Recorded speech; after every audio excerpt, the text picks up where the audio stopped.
Welcome back, brothers and sisters. I am Braden. This is Langley Outdoors Academy, the place where we not only talk about what's going on in the gun world, but also how we're going to fix it together. And what we're going to start off this week with is 7 new Democratic senators are coming out against marketing practices for a mini AR-15. You cannot make this stuff up. Everything is going to be linked in the description box below if you want to dive deeper, and I cannot wait to hear what you guys think in the comments field below. And if you are a new or returning viewer, please consider hitting that like button, subscribing to the channel, and turning that notification bell on. We need as many people as we can to get into the trenches with us so we can pass the blessing of the Second Amendment along to the next generation. And thank you so much in advance for your consideration.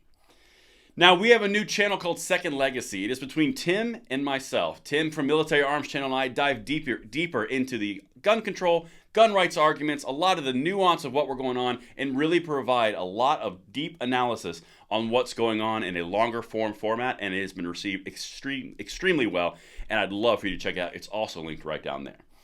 But with that stuff out of the way, we are going to get to these new senators renewing a call for an investigation for smaller AR-15 rifle they claim is targeted towards children.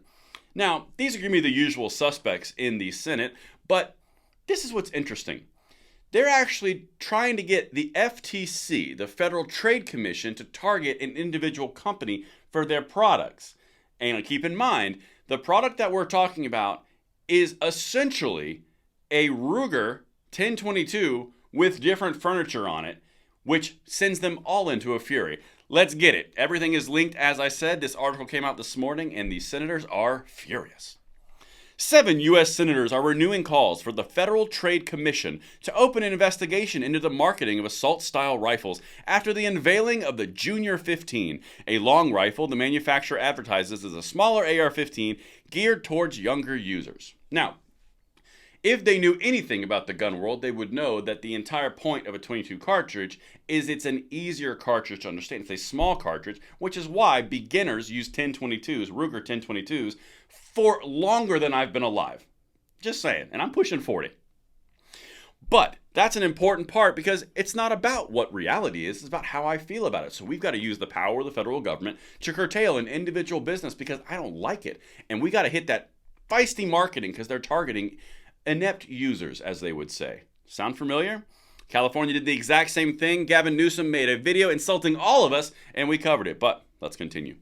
Quote, "The last thing we need to do is be shrinking down deadly weapons of war and marketing them to young children," Senate Majority Leader Chuck Schumer said at the press conference.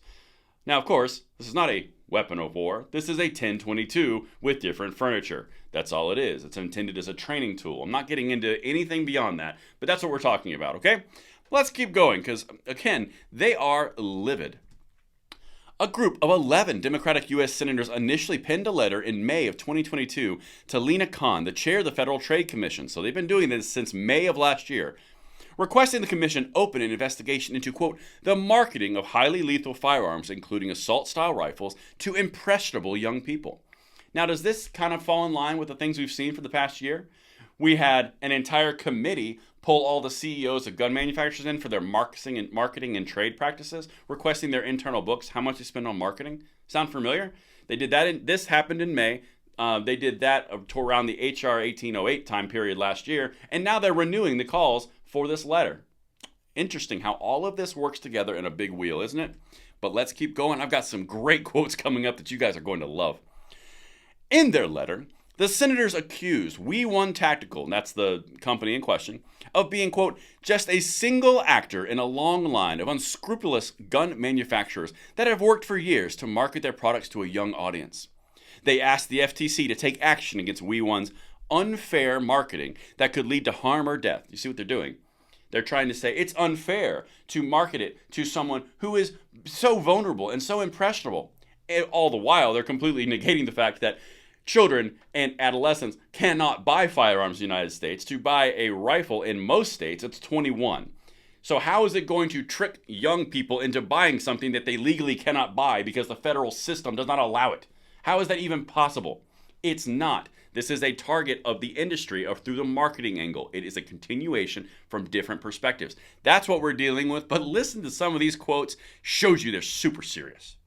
Quote, Because every minute that we let parasitic companies like this try to trick our babies into buying lethal weapons, we risk witnessing another classroom turning into a massacre, Senator Tammy Duckworth said on Thursday at the press conference. So parasitic companies like this one try to trick our babies into buying lethal weapons that they legally can't buy. What? I got another one for you. Let's give another who's who from gun control. Quote, this is an open and shut case. This particular company is obviously marketing to kids. That's the entire intention of the gun, Senator Chris Murphy, Democrat Connecticut, whose district includes Sandy Hook, said at the press conference. Quote, but let's just be clear. Makers of AR-15s that are being sold today that we think of as being marketed primarily to adults are also being marketed to kids. The entire point of this platform of which they're attacking, because it's low-hanging fruit, to be honest. It is low-hanging fruit. They're going after it because they're saying it's marketing to children. The entire point here is an adult can say, here's how you safely use this platform. That was the intent of the manufacturer, not to trick young people into buying something they legally can't buy. But it's not about reality. It's about the way that I feel, right? Anyway, let's go into one more thing because I got Senator Dick Durbin's got to round us out. Senator Dick Durbin added that the marketing bears similarity to the tobacco industry's marketing to the youth. He said the Senate Judiciary Committee would look into the matter. Well, thank goodness. Isn't it interesting how they've tied the FTC together? They've got letters in May. They've got different House oversight and rules committees going after the CEOs for marketing. And now they're putting out there that it's like a tobacco company, something that was successfully curtailed by the federal government. Interesting, isn't that? We're going to keep watching this. Let me know what you guys think in the comments field below, and I will see you on the next one. I'm Braden. See you later.